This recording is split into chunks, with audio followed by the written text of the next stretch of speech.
I didn't discover her infidelity due to carelessness. It was arrogance that revealed it.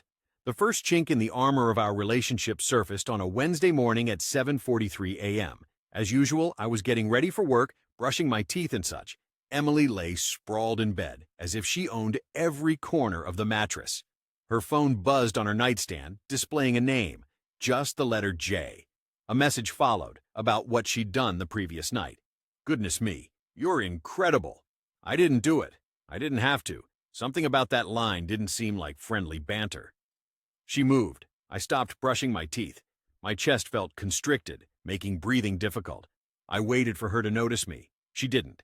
Instead, she casually grabbed her phone, read the message, and smiled. Not a sleepy smile or a puzzled one, but a secretive, self-indulgent one meant for someone other than me. Then she looked up and saw me observing her. "Oh," was all she said, seemingly having forgotten that I resided here. Initially, it was my oversight not to question then and there when I should have. I could have insisted, but I didn't. I paused, blinked, swallowed, and departed. Something shifted, though I wasn't willing to acknowledge it just yet. A foolish optimism lingered within me, the kind that whispers, perhaps it's all a misconception. Perhaps Jay is her colleague Jamie. Maybe it's insignificant. Maybe you're seeing things due to overwork, or because she's grown distant, or maybe because fear has you clinging to the idea that this isn't real. However, by Friday, hope had decayed into doubt. I couldn't help myself. Details began to catch my attention. Her hair was always styled for supposed Target trips. Lip gloss adorned her lips during grocery runs, and she exited the house in casual attire but returned from somewhere more glamorous, as if stepping out of a romantic comedy costume department. The same sickly sweet vanilla orange perfume that once signaled date nights now hung in the air, yet we hadn't shared one of those for months. Then came Saturday, and everything became crystal clear. Dear friends, if you enjoy this story, please like and subscribe to our channel. It will motivate us to make more videos like this for you. That evening, she claimed she was going out with her friend Madison for house night and wine. I merely nodded, refraining from asking questions. However, an unsettling feeling gnawed at me, not paranoia, but instinct. So I bided my time. By around 11 to 12 p.m., I got into my car without a predetermined route or goal. My hands shook on the steering wheel as my heart pounded in my ribcage. And behold, if I hadn't spotted her car, our car parked outside a small Mexican restaurant situated across town, the one we used to frequent before we ceased being us, I would have gone home. I parked in the lot and turned off the engine. The windows were steamed up, revealing two shadows within. One of them was laughing. Then Emily exited the vehicle, adjusting her low-cut, snug top and tossing her hair over her shoulder. She turned and retrieved someone else's hand from the car. He emerged tall, wearing a black shirt, lean, and flashing a smirk that made me want to rip something apart. She kissed him, not in haste or modesty. His fingers were on his face, tangled in his hair. It was an intimate moment. I hadn't noticed how tightly I was gripping the steering wheel until my hands ached. They approached his car, and he exited. The vehicle was silver, clean, brand new. They didn't bother to look around. I decided against trailing them. I didn't have to. I went home instead. Spent the evening in darkness. There were no tears, no shouts.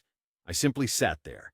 Everything after that felt quiet, almost lifeless, as if the house had consumed itself. She returned at 2:17 a.m., slipping in unnoticed like a phantom. I watched her from the kitchen, but she failed to spot me. She went straight to the bathroom for a wash and brush, humming softly all the while. It was then that I realized something had fractured beyond repair. She seemed content, happy, and I felt myself slipping out of the narrative. The following morning she prepared pancakes. I vividly recall standing in the kitchen doorway as if nothing had transpired during the previous night, watching her pour batter without a hint of emotion, as if that night never occurred at all. She wore the old Ohio State hoodie I bought her when we were deeply in love, still discussing children, holidays, and unfinished rooms painted pink. We talked about such things while she flipped pancakes, humming a tune reminiscent of June Cleaver. I caught her gaze and asked if she was all right. She had a sugary voice, as if trying to mask the truth with it. "I didn't sleep," I replied. She tilted her head, showing concern. "You should have come to bed." I almost laughed, but instead nodded, saying, "Perhaps next time." The scent of her shampoo wafted over, and I felt nauseated.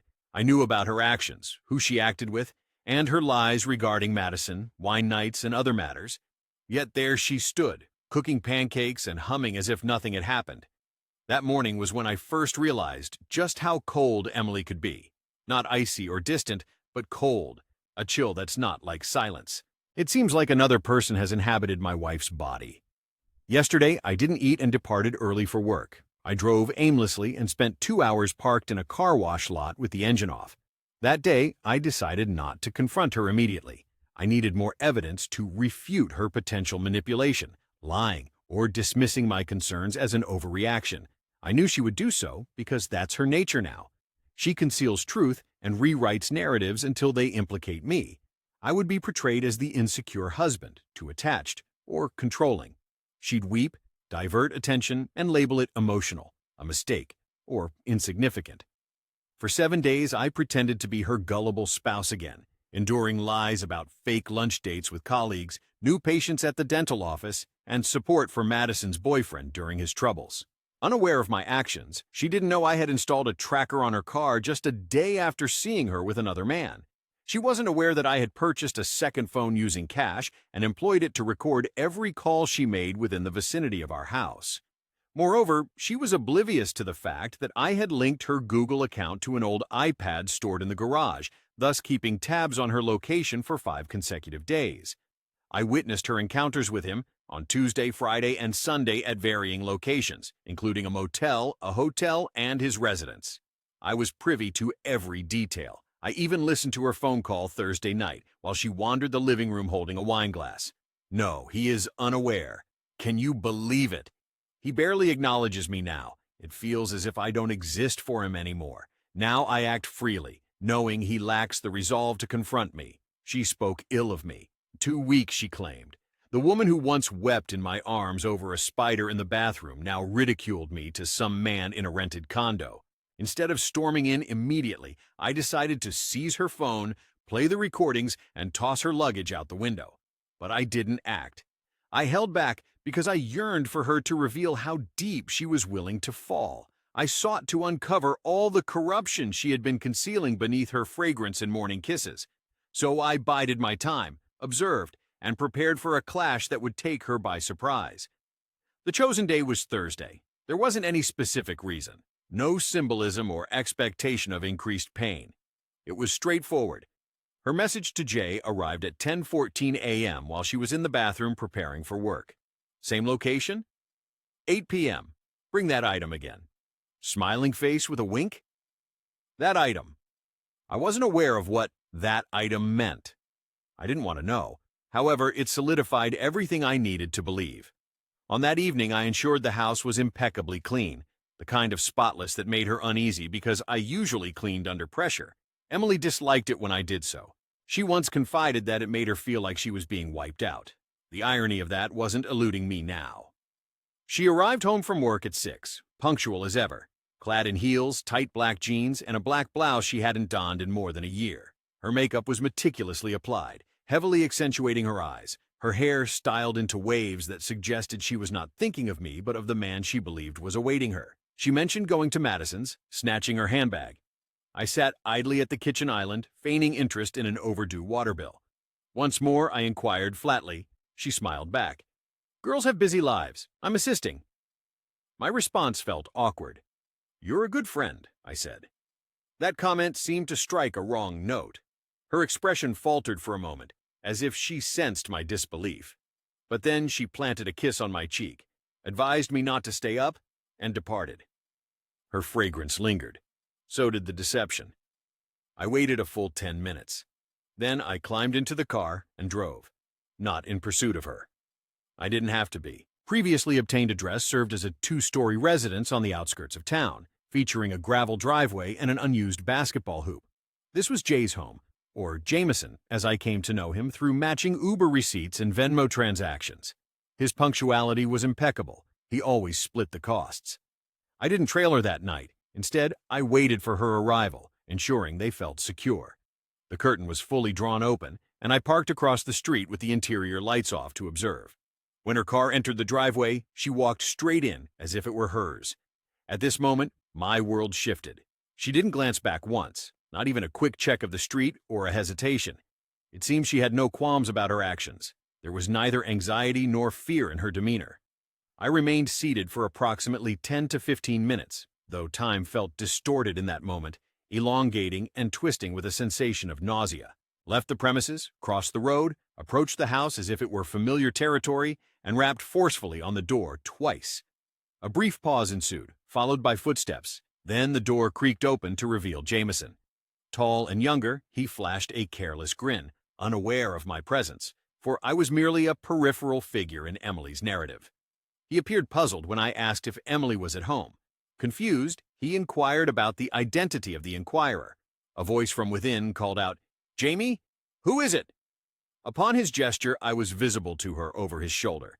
Her countenance fell, like a mask slipping off in an instant. All color drained from her face instantly. She remained speechless. Jameson turned towards her and then back to me. "Hold on." I took one step back, then said calmly, "I know everything." No outbursts, no theatrics, just that simple statement. And I departed. I wasn't waiting for her because I was weak, but rather to let her experience the emptiness I left behind. I desired her to sense the sensation of losing control. There was no need for me to battle with her for the truth, as she had already given me everything I required. She arrived home at 3:28 a.m. I remained on the couch, unmoved by her arrival, while the living room was shrouded in darkness save for the faint glow of the television screen, a random show playing silently to ward off the creeping silence. For hours I had been there, not waiting but lost as to where else to be. The door creaked open. She hesitated, unsure of which persona awaited her on the other side. "Brandon?" she murmured softly. I chose not to look at her. The door was locked, her obedience slow. Click!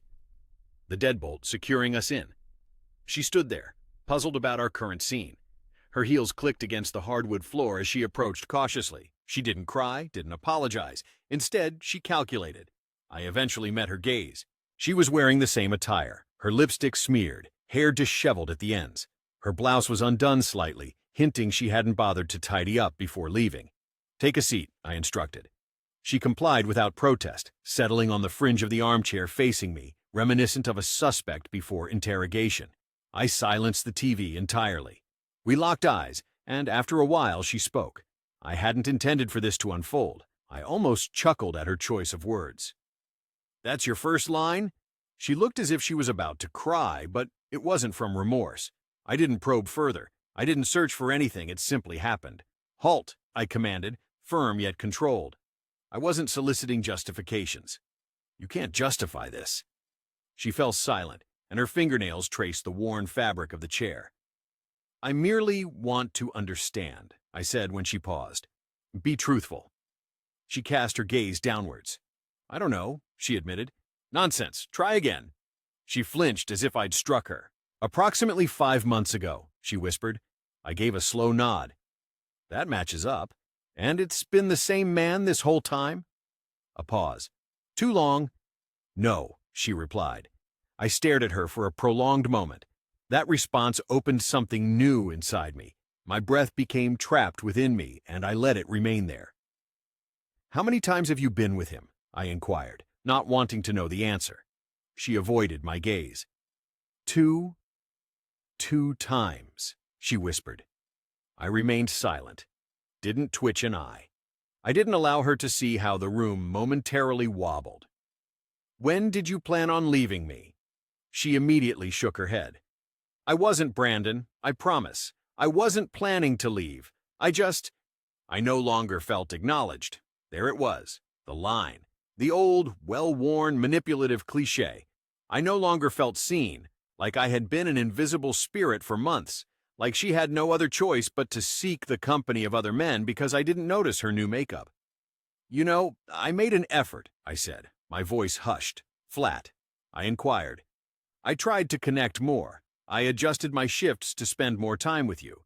You claimed exhaustion, assured everything was well, accused me of overthinking, and all along, it seemed, you were secretly planning hotel reservations?"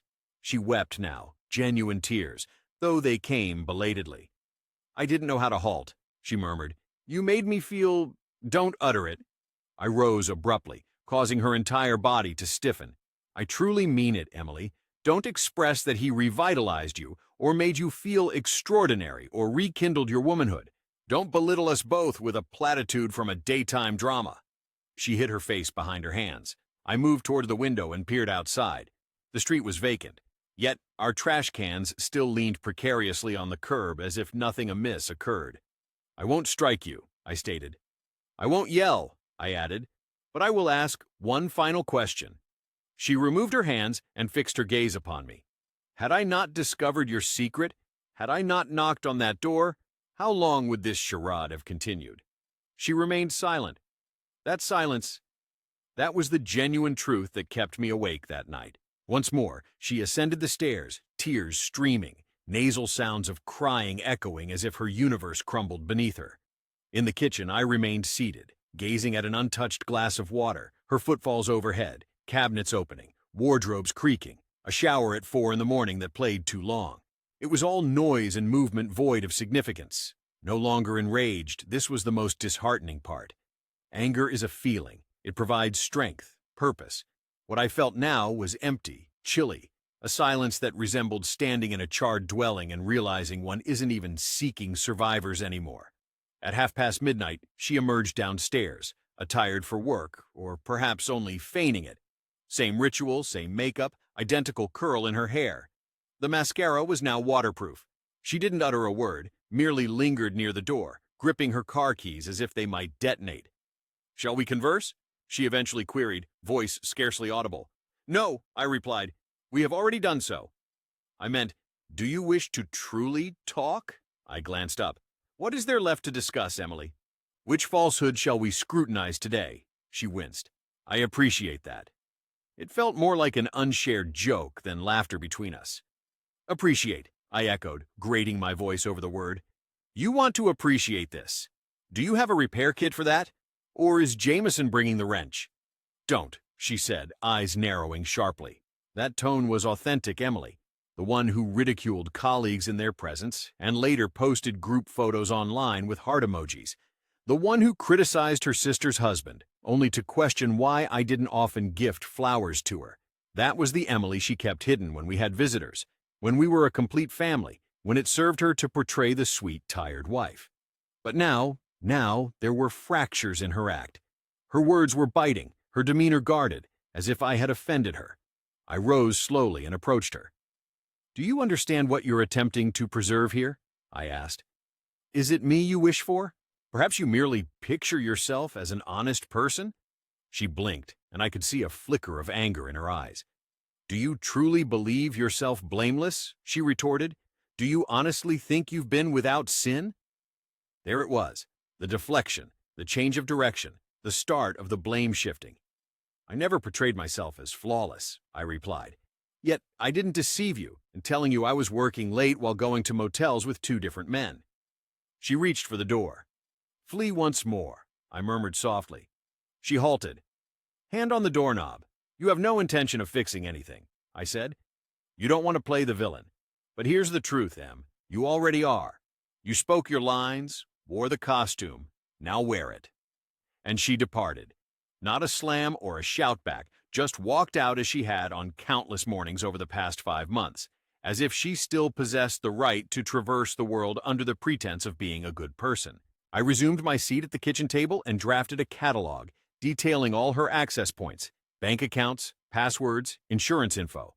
I started securing these items, doing so discreetly and methodically. I was undecided whether I was abandoning her or evicting her, but one thing was clear. I would never again be that naive, oblivious spouse, the one she betrayed.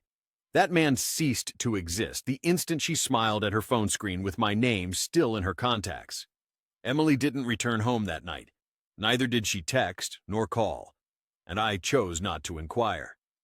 I spent the silent evening in the house, every light off, listening to the walls. Not contemplating, not strategizing, simply listening. The house seemed exhausted by her presence. By midnight, I had replaced the locks. By 1 a.m., I had relocated all her shoes to the garage and packed her vanity drawer into an old Amazon box, containing every bottle, every brush, every expensive $80 serum she claimed I wouldn't comprehend. I delved into the box, sealed it, labeled it, placed it by the door. Instead of a burst, I sought understanding and command. On Friday morning, I sent her a straightforward message. "Stay away. We'll discuss when I'm prepared." She received it, but remained silent. She attempted to call twice, without response. Let her ponder over who she was dealing with now. The man who once accepted her partial truths with a sorrowful smile? He no longer exists. At work, I established a fresh checking account solely in my name and rerouted my direct deposit. I froze our shared credit card. I wasn't enraged or vindictive. Rather, I was cleansed. For lunch, I consulted a lawyer. Not for divorce, not yet, but to learn the battlefield's rules. What matters, what doesn't. What I could do without risking self-immolation in the process. I posed questions most men ponder too late. I received answers, and I found them agreeable. Then I visited her office. She wasn't present. Her supervisor informed me she had called in sick. Headache? Possibly. I returned home, settled once more in the living room, this time with her laptop on the table before me. She hadn't altered her password. It didn't require guesswork. Her old high school mascot and the birth date of our cat were the keys. The discovery wasn't surprising. It was more disheartening. Emails, private DMs, calendars, sumo notes, everything. She had entire folders filled with photos, screenshots, selfies, messages marked with dates. One folder was labeled Rainy Day Droplet Dot, another named JG, a man I hadn't met yet. In one email exchange between her and a friend named Chloe, she wrote something that made my heart skip a beat. "I can't wait to move out. I'm tired of pretending. He's dull, Chloe. I feel nothing. The moment I have my own place ready, I'll tell him. I've been saving money already." That was 3 weeks prior. She had made up her mind to depart. Everything else, the attempts, the tears, the empty vows to mend things, were a performance, a delay tactic. She was draining the marriage until she found a safe haven. I closed the laptop and leaned back in the chair. Silence enveloped me. 6:22 p.m. Only the rhythmic sound of my breath echoed, steady as a countdown. She attempted to open the door, then tapped again. Brandon knocked again, this time louder. No response from me. "Brandon?" she persisted. I remained unmoving. "I know you're in there." "Please." More knocking followed. "I just want to talk." "Please." Her pleas grew stronger. She knocked harder, her voice cracked. I stood hidden behind the door, observing her shadow dance on the frosted glass. "I'm not with anyone else now, okay?" This was merely a desperate, "Please, can we just talk?" "Not anymore." I finally unlocked the door and opened it slowly. Her makeup was sparse, her eyes red, lips bare, hair tied up as if she had just wept in a car. She took a step forward, but I raised my hand. She halted. "Did you move my belongings?" "Yes." "Why?" "You're not residing here at the moment." Her brow furrowed in confusion. "Brandon, why is this? You can't simply—" I told him. "You deceived me for 6 months, slept with 2 distinct individuals, had plans to abandon me, and now you're stunned that I don't wish to share a meal with you." Her mouth gaped open, but no words emerged. I revealed the emails, adding, "Every single one of them. You weren't intending to rectify this. You were planning to evade it. There's a distinction." Her jaw stiffened. That's when I noticed the change, the transition from remorseful to trapped. He mumbled, "I didn't want it to be like this." I responded, "It is like this," I said, "and you ensured it would be." Then I offered her the box. She gazed at it. "Find a hotel," I suggested, "or stay with JG or Jameson or whoever comes next. You're not staying here." Her hands shook as she took it. "Brandon, what are you going to do?" I met his gaze directly. "I'm going to rebuild my life, free from deceit." And I closed the door. No dramatic slam, just a click. The sound of a closing chapter echoed, dotted with silence. I didn't weep. What astounded her the most was what transpired. She anticipated a breakdown, an argument, perhaps a moment of pleading for understanding, apologies, or resolution. Instead, she encountered the click of a door and prolonged silence that echoed as a void, with me choosing to leave her in that quietude. Once she departed, I remained unmoving. I simply stood there, fingers still on the doorknob, gaze fixed upon the door, waiting for it to reopen. She did not return, neither knocking nor calling. For once, she did not put on a show. By midnight, I uncorked a bourbon I had been saving for an unknown occasion and took my first drink in weeks. I made no toast, marked no celebration. I wasn't commemorating anything, yet I wasn't grieving either. It merely felt like drawing breath again. The ensuing days were characterized by an odd state of suspension. Her void felt less like sorrow and more like a cleansing process. After a prolonged period of trying to decipher her emotions and navigating a home I contributed to financially with caution, it took time for me to cease searching for fights that weren't there. No more feigned laughter from the bathroom. Oh, no more feigning belief when she spoke on the phone late at night about Madison or Chloe. No more wondering if the strange cologne on her coat was from a colleague. Now, it was just me. Quiet. Honest. Then came the call. Initially, it was her mother. "Brandon, I don't want to interfere, but Emily is distraught. She claimed you evicted her." "I did," I admitted, "because she was unfaithful." A pause.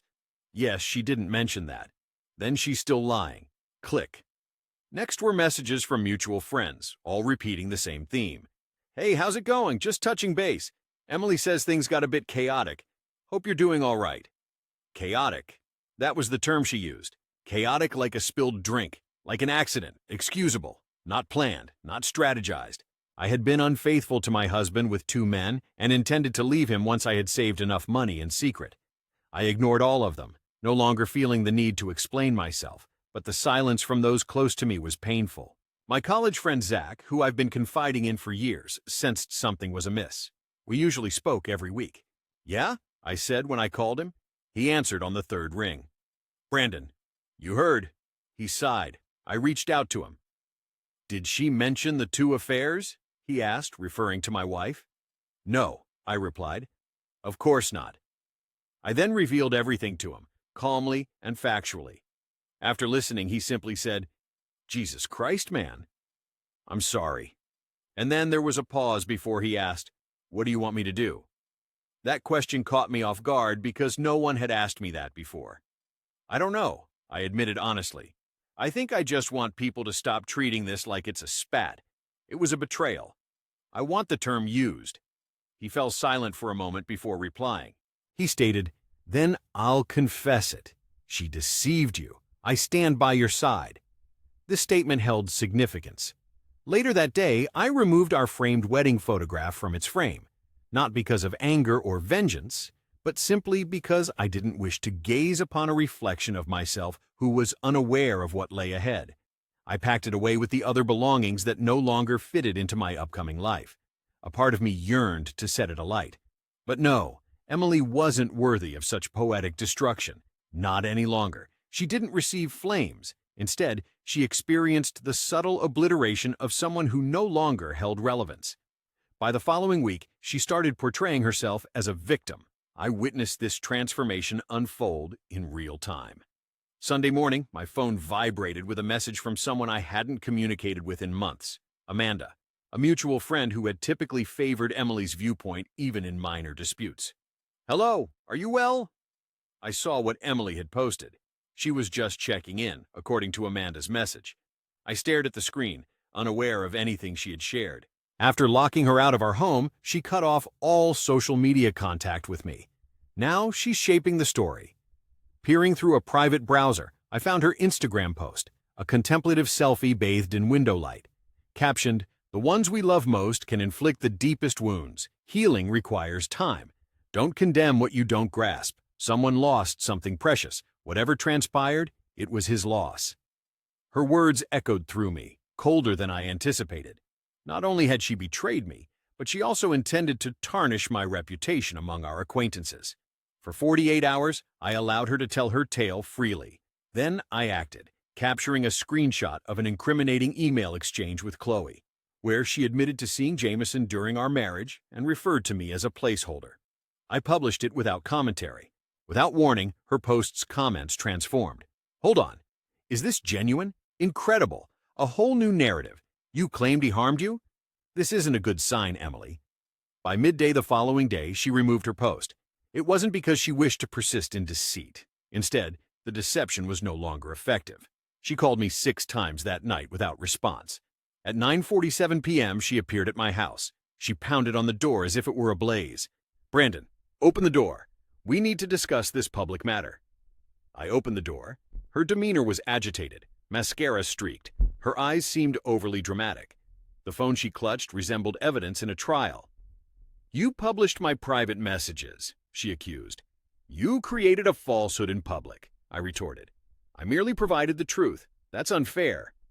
"Unfair?" I moved closer. "You had mentally abandoned this marriage for months. You manipulated me, deceived everyone. After they've exposed your true nature, you're upset that I didn't keep quiet."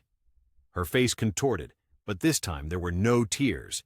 "You're enjoying this," she sneered. "No, I'm enduring it," I retorted. "You made me the antagonist to evade responsibility, and now that things aren't going as planned, you're here to revise the narrative again?" She began to speak, but I interrupted her.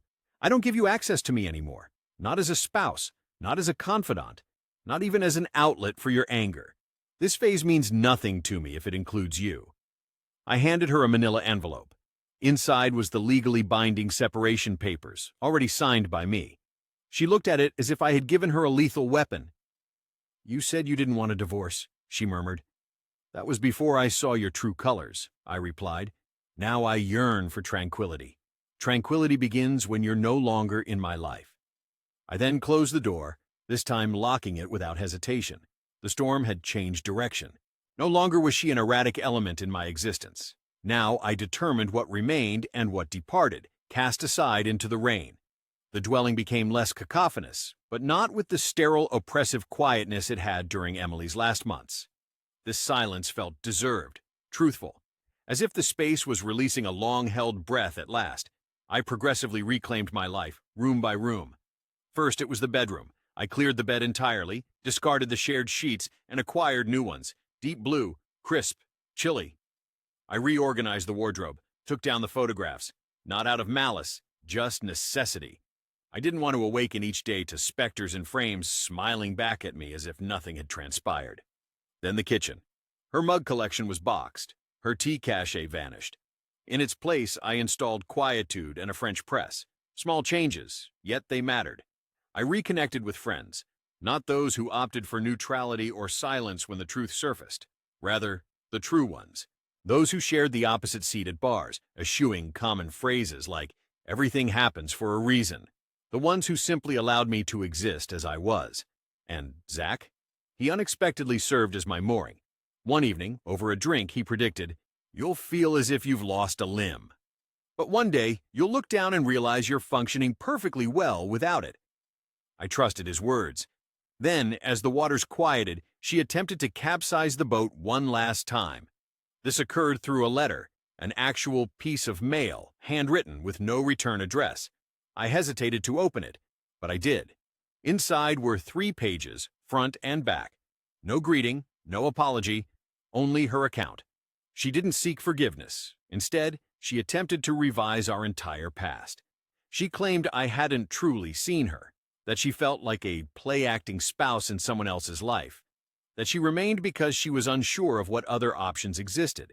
Afterward, like a grenade thrown at the end, I read her words 3 times. "Perhaps if you had fought for me earlier, we wouldn't be here." I had been fighting for her, but not as she wanted. Crushed, compromised, I had asked, waited, hoped, and fought every chance she wouldn't relent. Fought? No. What she desired was submission. What she sought was adoration without merit, forgiveness without remorse, rescue from a mess she herself ignited. I chose not to reply to her letter. I didn't preserve it, burn it, or quote it back to her in a theatrical fashion. I folded it, placed it back in the envelope, and tossed it into the shredder. I watched it disintegrate into pulp, not out of anger, but relief. She had one final act left in her, and I granted it the time it required. None. That night, I took a drive on an unfamiliar road. Music playing loudly, windows open, cold air biting. I wasn't smiling, but my jaw wasn't tense either. In the grocery store, something unexpected occurred. I no longer felt ensnared by barbed wire in my chest, and my hands ceased to quiver. For the first time in a prolonged period, I felt like an individual, not a husband or a fool. My life had reached phase 2, 3 weeks following the tearing apart of her letter. I'd established a pattern: wake, work, live, sleep. No longer did I monitor her location or envision our hypothetical encounters. I was finally letting go. And then, there she was. Aisle 4, amidst canned goods. Her hair had been trimmed, falling to her chin now, and she wore no makeup. A gray sweater and jeans were her attire, and the boots I'd bought for her 2 Christmases past adorned her feet. She hadn't initially noticed me, engrossed in reading a label. In that moment, I could have turned away or exited, but I didn't. Instead, I entered the aisle, causing her to look up as if she sensed my presence before seeing me. Her countenance transformed swiftly, not revealing guilt or happiness, merely bewilderment. "Brandon," she began, to which I remained silent. She approached cautiously, as if handling a wild beast. "I hadn't anticipated encountering you here." Upon gazing at her intently, for the first time, I failed to recognize her. Not the cherished version, not the mask, but merely a woman I once knew, standing uneasily, laden with soup cans and remorse. "How are you?" she inquired. On the verge of replying "fine" to conclude our exchange, I instead spoke the truth. "I'm better." She nodded, visibly straining. "You appear altered." "I feel changed." An uncomfortable pause ensued. I considered expressing my apologies, but she beat me to it. "I'm sorry," she said abruptly. "I understand that it carries little significance now, but yes, I am." I refrained from hastily filling the void. Instead, I allowed her to bask in it, to experience the burden of those months during which she never once offered me that phrase when it mattered. She edged nearer. Her tone softened. "I still think about you, about us." I raised my eyebrows subtly. "You confronted a part of me you could deceive," I told her. I said. She winced, looked away. "That's unfair." "No," I countered. "It's truthful. Fair would be overlooking your actions, ones you never made an attempt to correct." She fell silent. Then, with a sense of desperation, she admitted, "I'm not involved with anyone at the moment." The unspoken implication lingered like smoke. I inhaled deeply, not out of anger, but clarity. "Emily, this isn't a tale of reconciliation. It's the conclusion," I said. The event had already transpired. Her face contorted slightly and silently, mirroring the realization of an irretrievable loss. I nodded once, a small, conclusive gesture. Then I left my card behind on the aisle, stepped out into the afternoon sun, squinting at the sudden brightness as if entering a new world. And indeed, I had. For that was the instant I acknowledged I had nothing more to retract, no further explanations needed, no lingering burdens left upon my shoulders. She had been unfaithful. She had deceived me, but I persisted, not by transforming into a more detached individual. Instead, I became more discerning. 2 days after the grocery store incident, she left me a voicemail instead of texting or calling. This was not a message I could dismiss swiftly. A voicemail gave her more control, less opportunity for immediate rejection, and the avoidance of hearing her name choke in my throat as it once did. Initially, I didn't listen to the message. I merely gazed at the notification, my thumb poised over the play button like it was a live current. A part of me, weary and raw, wished to delete it instantly. Yet another part, deeper and calmer, urged, "No, listen to it. Let it be our final goodbye." I obliged. Her voice whispered through my phone, softer than I recalled, cautious, pondered over a dozen times before being recorded. "Hi, I yearned to express a few things left unsaid, not to reconcile or rectify anything, just because it was due to both of us. I've been contemplating my actions and their consequences, my mistakes. You were correct. I didn't make an effort to mend things when I had the opportunity. Instead, I delayed, hoping you would crack first so I wouldn't have to. But when you didn't, I became anxious. In my mind, I accused you of being kind to me, of being dependable. I thought it implied that you didn't feel as intensely as I did.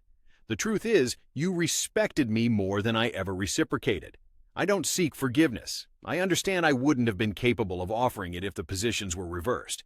But if there's anything I can offer now, it's this. I recognize my actions. I acknowledge what I've lost." There was a moment of silence. I assumed that was it. "However," you continued, "if you ever wish to converse, not to resolve issues but simply to chat, I'd welcome it. You owe me nothing. I merely miss knowing the real you." Then there was no farewell, no desperate plea, just static, and then silence. I placed the phone down and gazed at the wall. And for the first time since everything began, I didn't feel anger, sorrow, or compassion. I felt exhausted. Her confession of recognizing her actions had no impact on what I experienced before. It didn't resurrect the man who trusted her, or reverse the time spent questioning myself, or the sleepless nights endured listening to deceptions presented at dinner. However, it did establish something I was unsure of before. She's been evading self-awareness all along. It wasn't primarily about Jameson or JG or any other she attracted. It was about a void she had long before I entered her life. A vacuum she tried to fill with admiration, accolades, and individuals unaware of her truth. Yet, when I ceased orbiting around her, the silence must have become deafening. That night, I didn't answer her voicemail or erase it. Instead, I saved it as evidence that I endured. Not in ruins, not for vengeance, but to show I survived. Closure isn't a single moment. The gathering is serene. I had once believed there would be a definite moment, a sunrise, a phone call, a poignant farewell, or a tearful goodbye, that would herald tranquility, like opening a door. But that's not how it unfolds. At times, it arrives in the stillness of brushing your teeth, realizing you haven't thought of her at all during the day, or in the way your body stops reacting to every message notification, anticipating drama. Sometimes it happens when you enter a room once filled with echoes, and it merely feels like any other room again. I arrived there gradually. The parting was conclusive. There was no argument, no dramatic courtroom confrontation. She signed the documents 2 days after I neglected her voicemail. I didn't express gratitude. She didn't request a conversation. She simply signed. It was as if she was releasing the illusion that she could alter the conclusion to suit her needs. And I carried on living. It wasn't a series of self-exploration, gym workouts, and haircuts. Instead, it was more subdued, authentic, and human. I gave away the shared couch, revamped the extra room she never completed as her reading corner, took in a shelter dog, a mixed breed named Murphy with a missing ear who seems to sense my distress. One night, roughly a month after the divorce was finalized, I sat on the back porch with Murphy at my feet, a cold beer in hand. It was nearly midnight. The area was eerily silent, a silence that made you feel like the last man standing. And then it struck me. Nothing profound, not a poetic revelation, just a simple truth. She didn't annihilate me. She barely came close. She hurt something within me, yes. She violated trust, dashed expectations, shattered my beliefs in what was real. But beneath the wreckage, I still existed. The man who valued loyalty, aspired to build enduring relationships, and persevered. And now I'm liberated to construct a better future. Not with another person, not just yet. Perhaps not imminently, but on my own terms. Empowered, wiser, more discerning. Previously, I assumed loving someone entailed relinquishing pieces of oneself to meet them halfway. Now I understand if you must shrink to appease them, it was never love.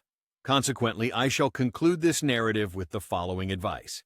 If you're questioning your instincts, heed their voice.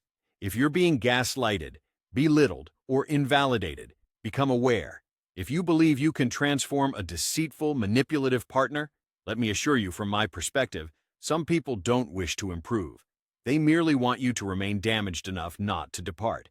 I walked away, and I didn't destroy my life. Instead, I rescued it. Now, I have tranquility, I have quietude, and for the first time in years, I have regained myself. Finito.